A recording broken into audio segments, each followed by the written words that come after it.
inexplicable. Pour moi, c'est vraiment inexplicable. C'est ma force, c'est ma santé, c'est mon médicament. Le voir, parler avec lui, c'était... Ouais. J'ai eu la chance de le voir. Oui. Et quand j'ai dit à Ismaël, franchement, il faut que toi aussi tu puisses, ne serait-ce que quelques minutes en fait. Tu verras, ça va te faire tellement de bien. Et même moi, je voulais tellement que... Je voulais pas que le chéri parte sans que lui puisse le voir. Donc franchement là... Et ça va le faire aussi.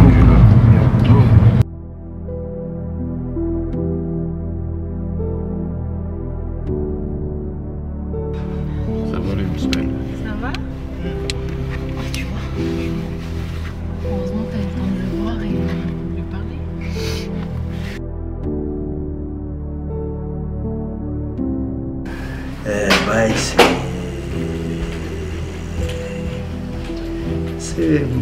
C'est la boussole, ça facilite toute chose.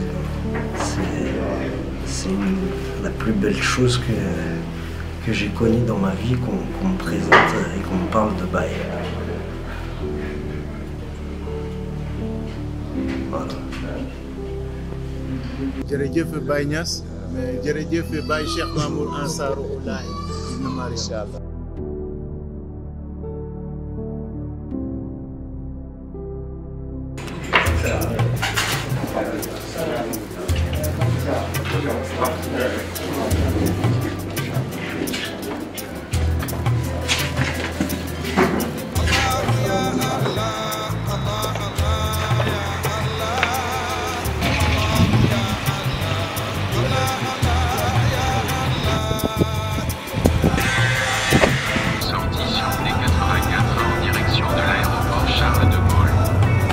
Pas oublier.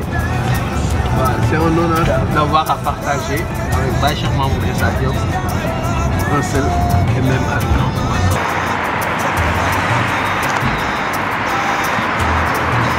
waaw yoonu jàmm ci yàlla na yàlla teg ci yoon bi yàlla macha allah.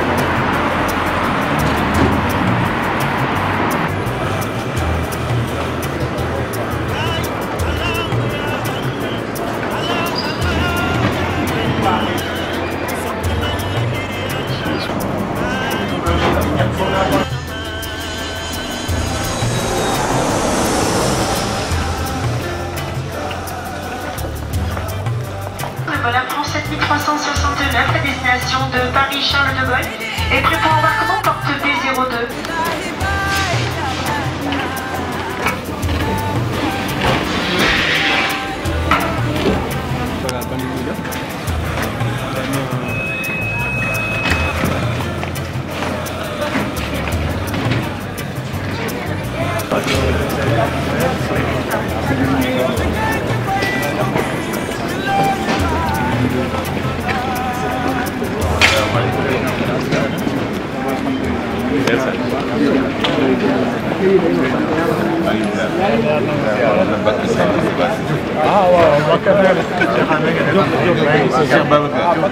Ça va bien, soxna si ziar ba kii mooy sama njaatige moom sama waxtaan ñëw barab bi ma ñëwee daal di fekk après sëñ bi après ci laa ñëwee moom ak barab sa njaboot gi nekk fii yëpp lépp lu ñu xewle wàllu ci wàllu judd sa njaboot gi fi wàññeeku yëpp mooy seen taxaw bu ma ñëwee fekk ko si loolu man ko da nga nekk yoon boo xam ne sa ndijaay sa yaayam soxna Awa Cissé ak sa Moustapha ñoo bokk ndey ak baay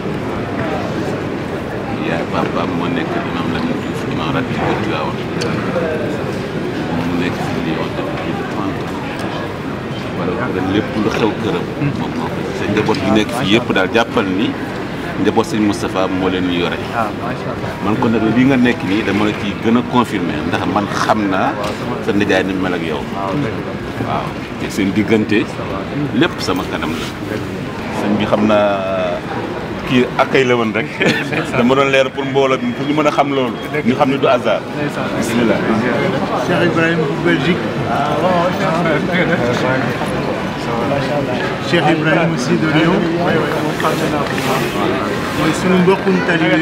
C'est le président de la Jamia Ansaroudine à Lyon. Tout ce qu'il fait à Lyon, vraiment, il s'occupe très bien de nous. Tous les gamous, on est toujours invités. Il faudra bien prier pour lui. C'est vraiment quelqu'un qui s'occupe très bien de nous. Quand je lui ai demandé de venir, il a accepté de venir. On était tous contents de venir vous accueillir. Et ils sont venus avec aussi un de des talibés aussi.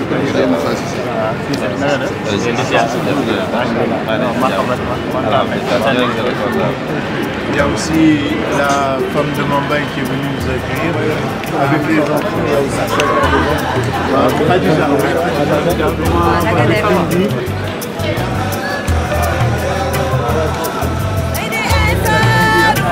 doucement.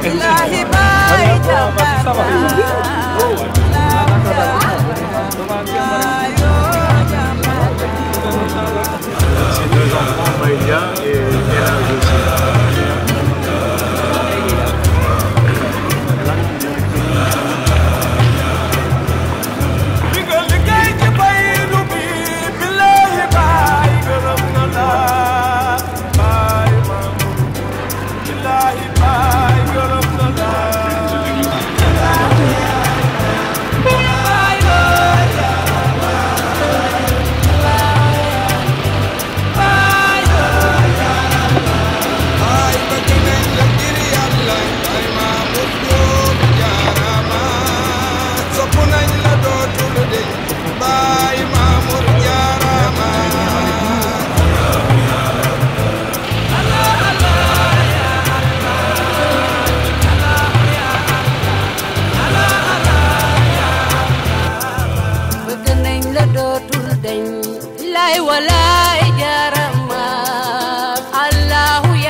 Il est là.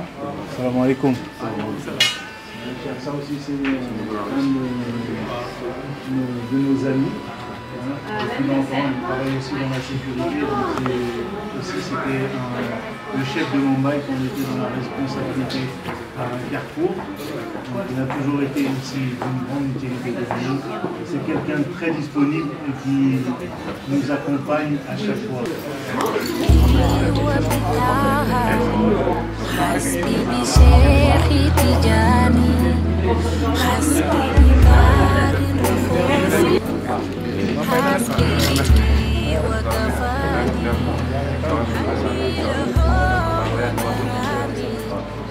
وحال بي كل هاني ربي فداره بيتا سورة دون تواني لا تسمتن الهادي ولا توسوس جناني فاسأل فؤادي كزقري ولا تدير جباني وتشفي كل شقوى والتهدي هذا الماني بجاه خير البرايا وجاه سيدي جاني وجاه سيدي وأصلي وليدي آل المقاني أهاجر أبود إلهي. Bon, on y va, on vous rappelle tout à l'heure, Cheikh Inch'Allah.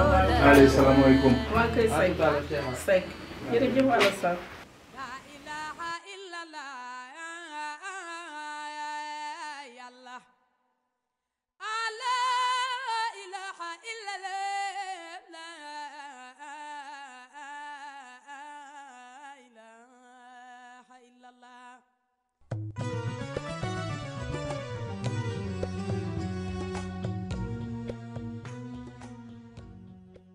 on prépare la venue du Cheikh à Lyon depuis plusieurs mois. J'étais en contact avec Cheikh Tidiane Brakoura. Donc on avait comme objectif de venir ici à Lyon avec le Cheikh et sa famille. Notre objectif c'était vraiment que le Cheikh soit très content, qu'il soit accueilli dans les meilleures conditions et que tous les talibés de Lyon profitent de sa venue. Donc depuis Paris, déjà on avait coordonné pour que la venue du Cheikh soit très bien organisée. Donc ce qu'on a fait, c'est que déjà on est venu en avion et une fois arrivé ici à Lyon, avec un voyage assez court, sans trop de fatigue, on est venu, on a trouvé une très grande délégation qui est venue accueillir le Cheikh. Et donc ce qui nous avait beaucoup touché, parce que sachant que moi je ne discutais qu'avec monsieur Cheikh Tidiane, il y a eu tellement de personnes qui sont venues voir le Cheikh, ça m'avait beaucoup ému. Et le Cheikh aussi était très content de la délégation prévue pour son arrivée. Donc, et aujourd'hui, le samedi, sachant qu'il était venu que pour le week-end, on a vu que le Cheikh a commencé à recevoir les gens à partir de 17h et jusqu'à presque 23h non-stop. Il y a eu beaucoup de personnes qui sont venues le voir. Ce qui prouve que sa venue ici en France est d'une utilité extraordinaire. Peu importe la région où il va, il y a ses disciples qui y sont, eux qui l'attendent. Et ce qui nous a beaucoup touchés, parce que nous on a peut-être l'habitude de l'accueillir qu'à Paris, mais ça montre aussi que sa mission, la mission de Baye Cheikh Mamour Insa Diop, elle est internationale. Peu importe où il va, il y a beaucoup de ses disciples qui l'attendent. Il y en a, ils sont en mesure de voyager et de venir vers lui, mais lui, par sa gentillesse, par sa générosité et par sa grandeur, il va jusqu'à dans des villes pour donner accès à sa présence. Il est très accessible. On ne peut pas remercier Baye Cheikh Mamour Insa Diop. On ne sait pas comment le remercier. Il nous a tellement apporté, il nous a tellement donné et il continue encore de nous donner. L'exemple que je veux vraiment mettre en évidence, c'est quelqu'un. Aujourd'hui, il y a eu par exemple des talibés qui ont pris un virus de Tidiane. Ils peuvent peut-être pas venir jusqu'à Paris. Il est venu jusqu'à Lyon pour leur faciliter cela. Qu'est-ce qu'on peut dire de plus sur cette personne? Qu'est-ce qu'on peut dire de plus sur cette personne?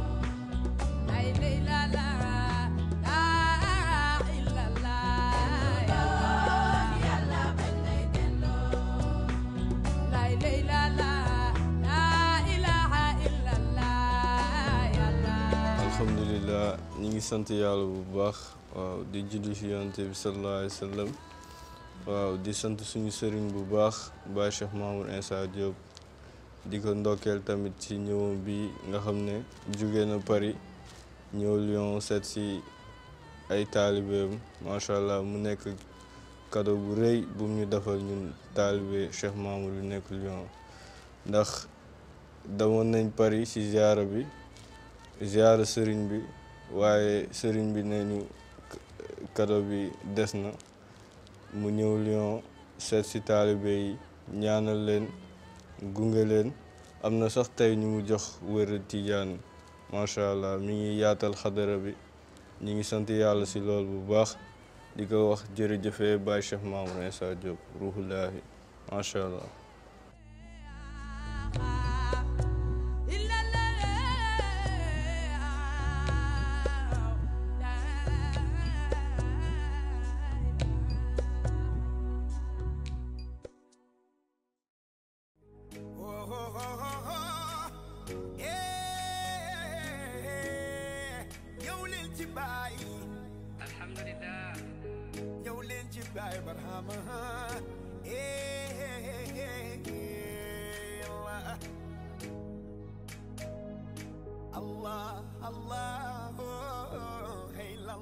C'est ma femme, elle s'appelle Khadija. Donc on s'est connus depuis que je suis arrivé en France. 23 ans, 24 ans, on est ensemble. Depuis que je suis arrivé en France, elle a tout fait pour moi. Et elle a tout. Elle m'a donné beaucoup d'enfants, des beaux enfants. Au Sénégal, tout beau pour Cheikh Mamoud Mokotouba. Et tout donne Adeline, mais t'as mis tout de Khadija. Voilà, voilà, nous sommes là. Moi, ta Cheikh bi, comme nous nous nous ko fay, mais nous ko defal le xeb nañ ko. Xeb nañ ko. Ma gërëm du ko sant. Waaw, sama soxna ay ma leen bëggal la Khadija. Inch'Allah. Le chien m'a converti, à l'époque il était où? Mais tu as un boc ou quoi? Un boc, 2003. 2003. Je vais faire à manger pour cher.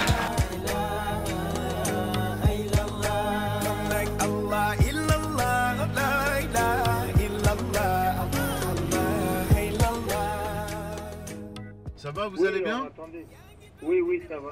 Alors, je voulais vous dire, est-ce qu'on peut venir sur les coups de 21h comme ça? Comme vous voulez, ça c'est... Nous on garde votre place. Toujours, vous êtes combien de personnes? Ah non, minimum, je vous dis 25-30. Ok. Minimum. Ok.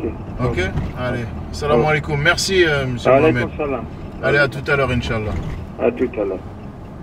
Ramnarek Aduna, Modem, Mogisco, dans sa chambre aux HLM Angle-Mousse. Ce jour-là, il est venu. Il m'a dit, toi, tu as fait ça, ça, ça et ça. Si tu veux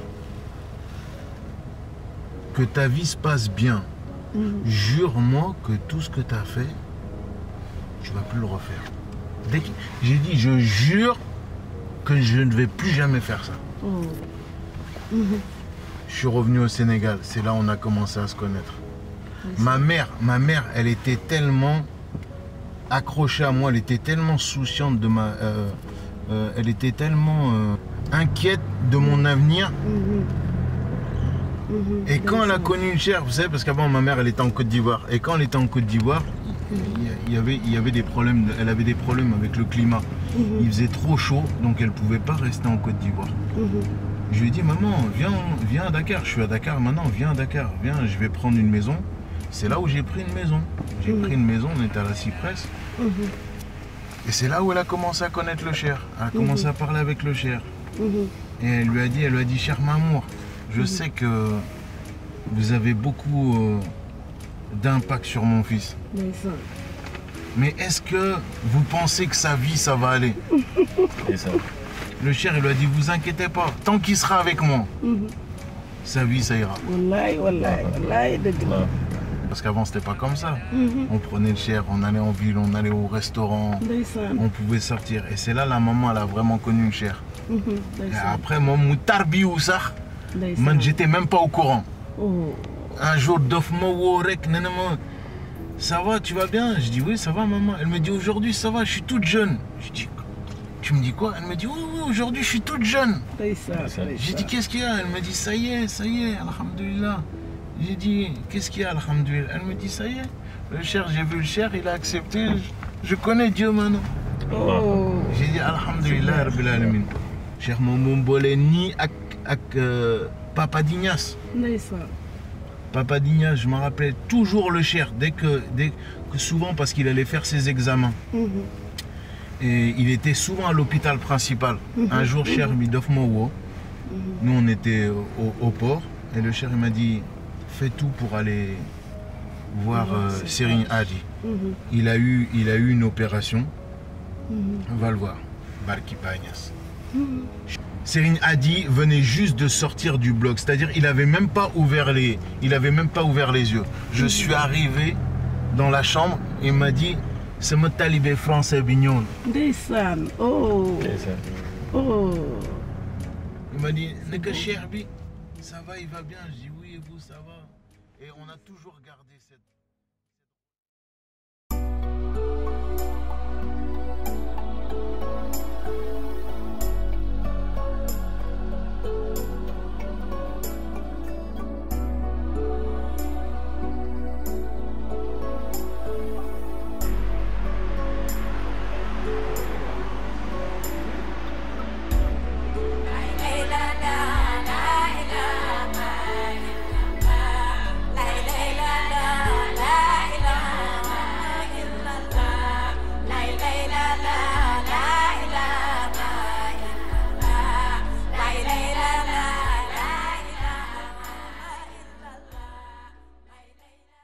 Auzubillahi mina sheytaani rajim, bismillahi rahmaani rahim, wa sallallahu ala sayyidina muhammadin wa alihi wa sahbihi wa sallam. Asalaamaaleykum wa rahmatullahi wa barakaatu.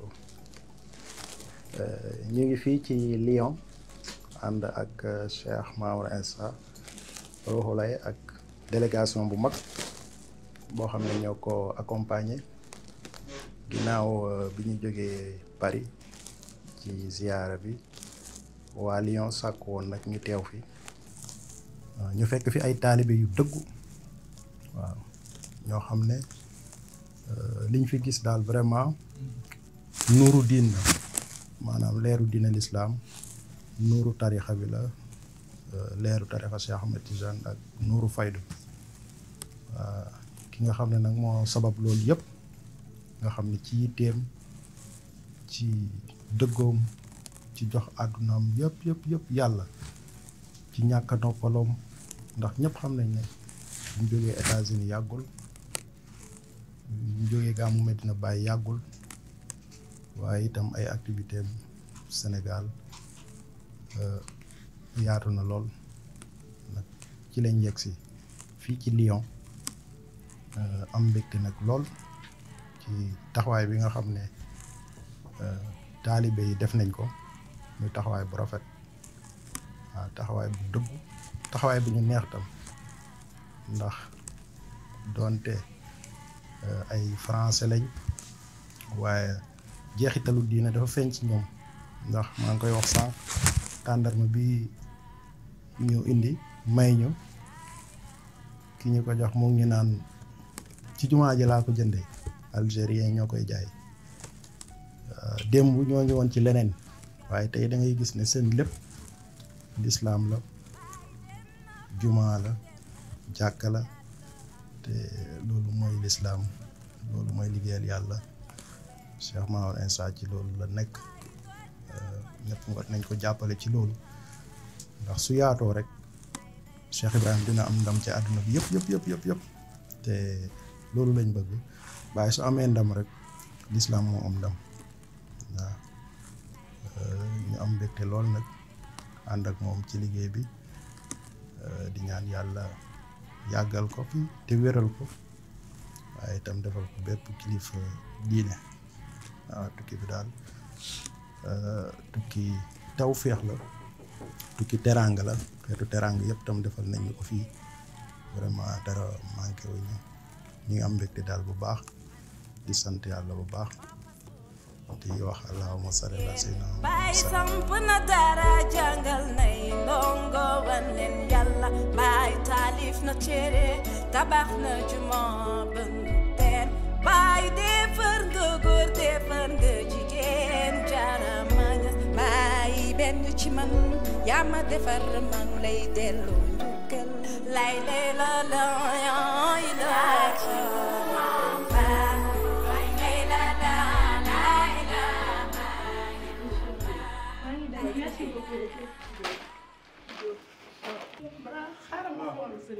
amul benn problème yow da nga am temps après man ma jël si la dama dem jëli kii bi reer. Trop d'émotions. Ah oui.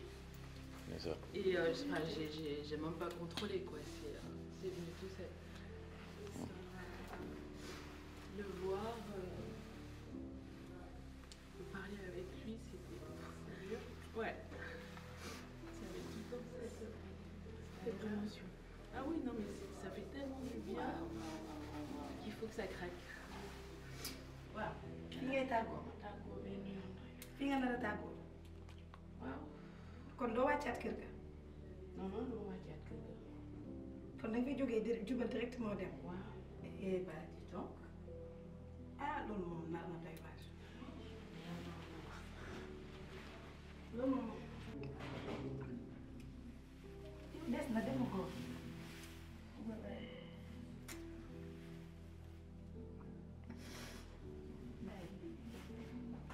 Yow ñooy nekkaat bokkaat nekk Dakar.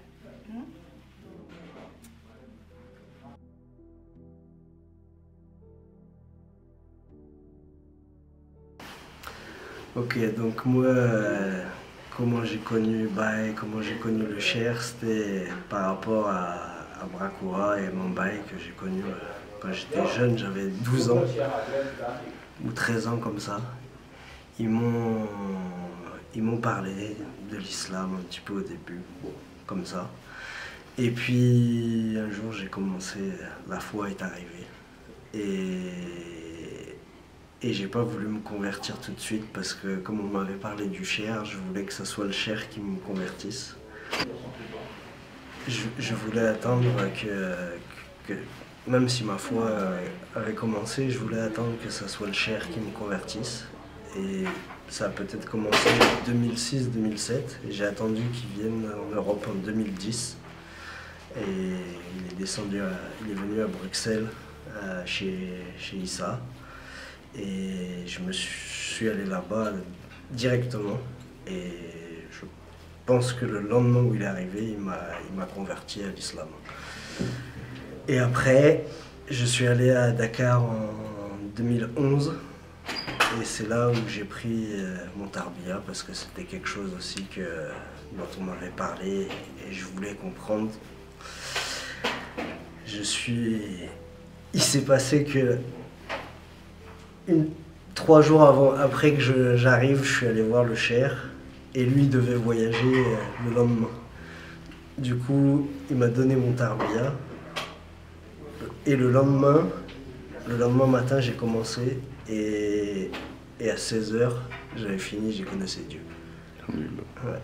Et puis voilà, après, on a continué à vivre avec Baye. Maintenant, c'est facile, quoi. La vie est facile comme ça. Baye, c'est la boussole, ça facilite toute chose dans ma vie. En tout cas, moi, à mon niveau, c'est dès que je rencontre une difficulté, il me vient en tête et ça facilite, quoi. Donc ça, c'est la plus belle chose que j'ai connue dans ma vie, qu'on me présente et qu'on me parle de Baye. Voilà.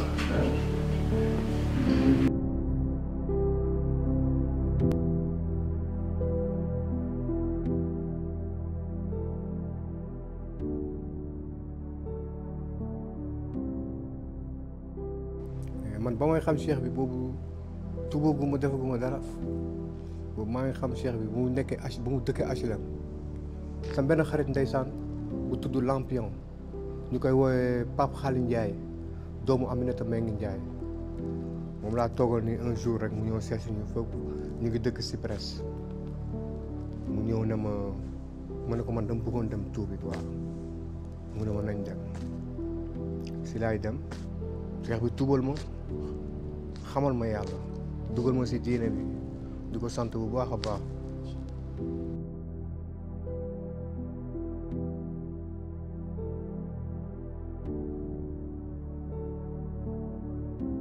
Tout ce qui nous a rassemblés aujourd'hui, ce qui nous a fait grandir, c'est ça, c'est l'amour de Baye à travers le Cher. Et c'est ça aujourd'hui qui nous a rassemblés. Donc ce qu'il faut faire maintenant, c'est qu'effectivement rassembler tout le monde, les Parisiens, les Lyonnais, les Italiens, les Espagnols. C'est pour ça que je dis Europe. Pourquoi? Parce qu'aujourd'hui on est en Europe. Les talibés qui sont montés à Paris la semaine dernière, il y en avait d'Espagne, il y en avait d'Italie, il y en avait de Belgique, il y en a certainement de Suisse, il y en a de France. Et en fait, il faut qu'on fasse un groupe Europe et pas un groupe France. Et je pense que c'est ça la discussion. Et en fait, on est des frères, on est tous une fratrie. C'est la fratrie de Baye, on est des talibés Baye, à travers le Cher. Voilà.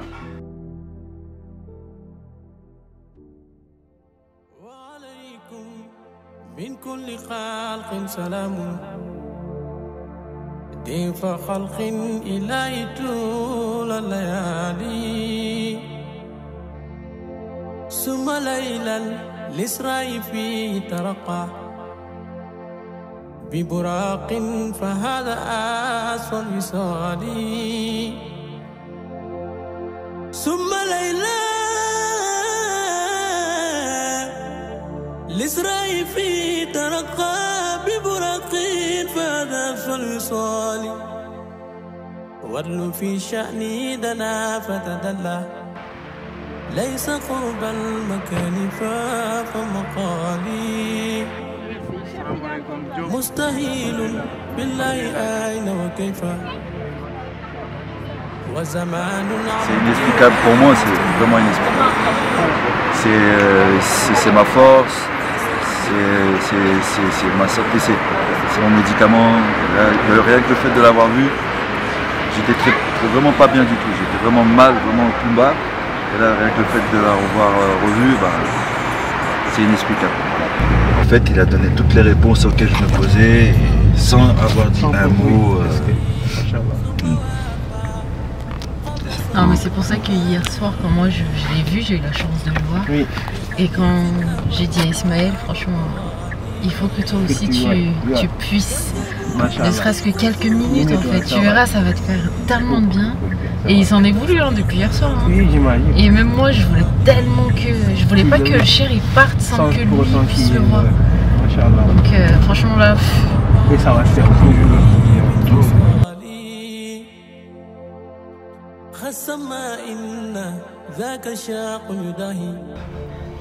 شق صدر الأمين بعض كمالي بعد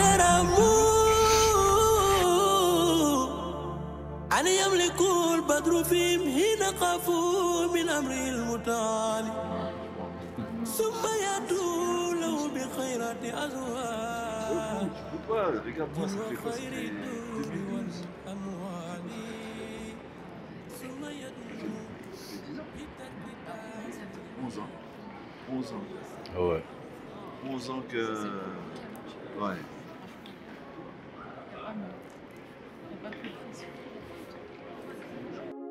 جمعت وجودا هيبة وجلالا وأبصرت من ذا بهجة وجمالا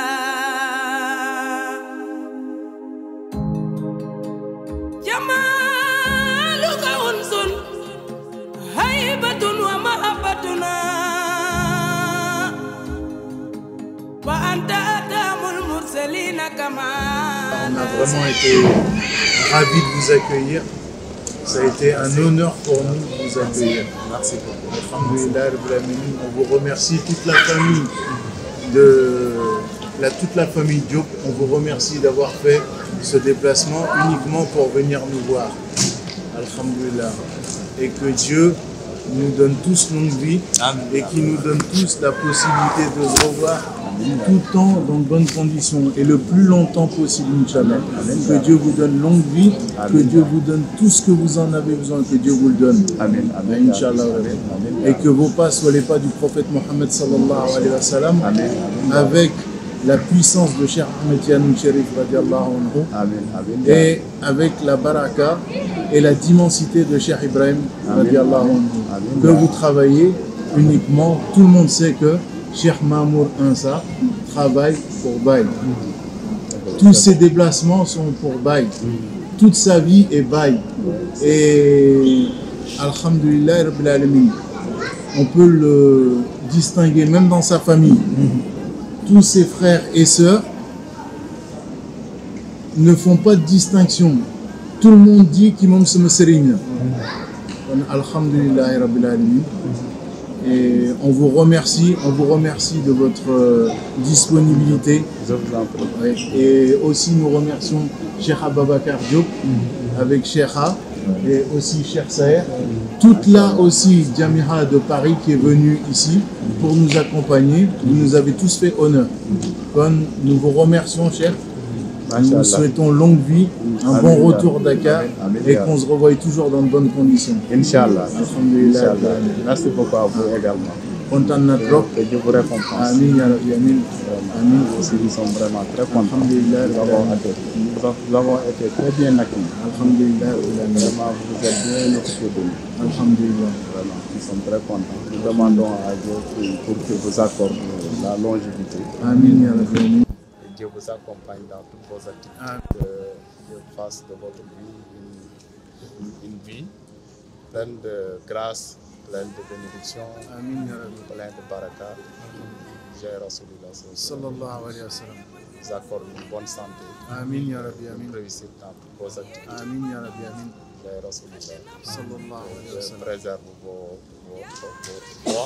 Amin. Et qu'il vous donne tout ce que vous désirez. Amin ya Rabbi, dans amin. cette vie et dans l'autre. Amin ya Rabbi, amin. En tout cas, nous sommes très contents. Alhamdulillah. Et nous vous disons merci beaucoup. Vraiment, nous vous témoignons toute notre satisfaction et notre gratitude. Amin, amin. Masha'Allah. Merci beaucoup. Merci à tout le monde. Alhamdulillah. Masha'Allah. jërëjëf Baye Niass mais jërëjëf Baye Cheikh Mamour Ansarullah ibn Mariam. Inchallah. jërëjëf Baye Cheikh Mamour Ansarullah. jërëjëf Baye Niass Masha'Allah. Alhamdulillah. Alhamdulillah rabbil alamin. Alhamdulillah. jërëjëf Cheikh. Kontaan naa Merci à vous également. Et bon retour à vous, Inch'Allah. Amin, amin. Merci à vous. Merci à tout le monde.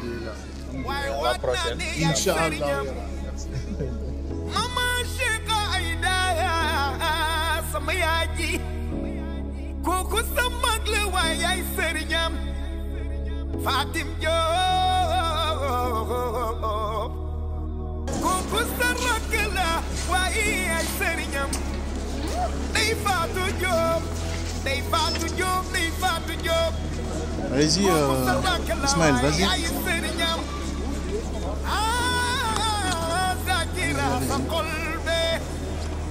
Jaatu kër gi mooy sa rakk waaye yaay sëriñam Baay Mamour Isa Ruhulaahi jooba jubba yaay suñu sëriñ baay lañu gis ci yow te moom lañ lay xoolee ndax ni nga mel ci moom